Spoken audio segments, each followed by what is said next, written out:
Cinema ఇండస్ట్రీలో కొంత సాధించగానే తమను మించిన వారు లేరు అనుకునేవారు కొంతమంది ఉన్నారు.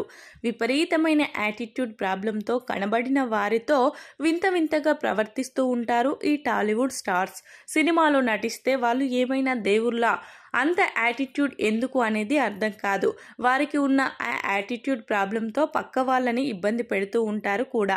అలా టాలీవుడ్లో ఒక స్థాయికి వెళ్ళిన తర్వాత విపరీతమైన యాటిట్యూడ్ పెంచుకొని దానిని మీడియా ముందు, జనాల ముందు ప్రదర్శించిన వారు కూడా ఉన్నారు. వారు ఎవరో ఇప్పుడు తెలుసుకుందాం. మోహన్ బాబు. మంచు మోహన్ బాబు గురించి ఈ విషయంలో ప్రత్యేకంగా చెప్పాల్సిన అవసరం లేదు. తానే సినిమాకి దేవుణ్ణి అన్నట్లుగా బిహేవ్ చేస్తూ ఉంటాడు. మాట్లాడిన ప్రతిసారి తానొక గొప్ప నటుడిని అని, తన ముందు అందరూ చేతులు కట్టుకొని నిలబడాలని, ఎవరైనా ఫోన్లో మాట్లాడితే ఎవరితో మాట్లాడుతున్నావు అంటూ ఫోన్ కూడా లాక్కుంటారు. అంత యాటిట్యూడ్ ఉండడం వల్లే వారు ఎంత గొప్ప స్థాయికి వెళ్ళినా మంచు ఫ్యామిలీకి మంచి గౌరవం దక్కడం లేదు. Senior hero Naresh. వామ్మో, ఈ నటుడిని భరించడం చాలా కష్టం అంటూ ఉంటారు చాలా మంది. నరేష్ సినిమాల సంగతి పక్కన పెడితే పర్సనల్ లైఫ్లో విపరీతమైన యాటిట్యూడ్ కలిగి ఉంటారు.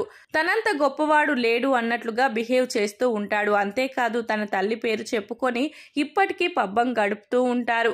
కాసేపు ఆయనతో మాట్లాడితే జనాలకు పిచ్చెక్కిపోతుంది, అంతలా చిరాకు పెట్టిస్తాడు.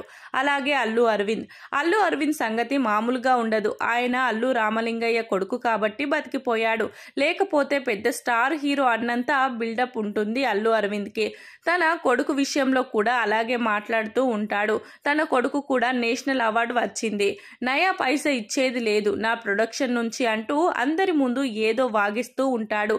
ఇక బన్నీ పేరు చెప్పుకొని మరికొన్నేళ్ల పాటు ఆయన టాలీవుడ్లో పెత్తనం చేస్తూ ఉంటారు. ఇక దిల్ రాజు.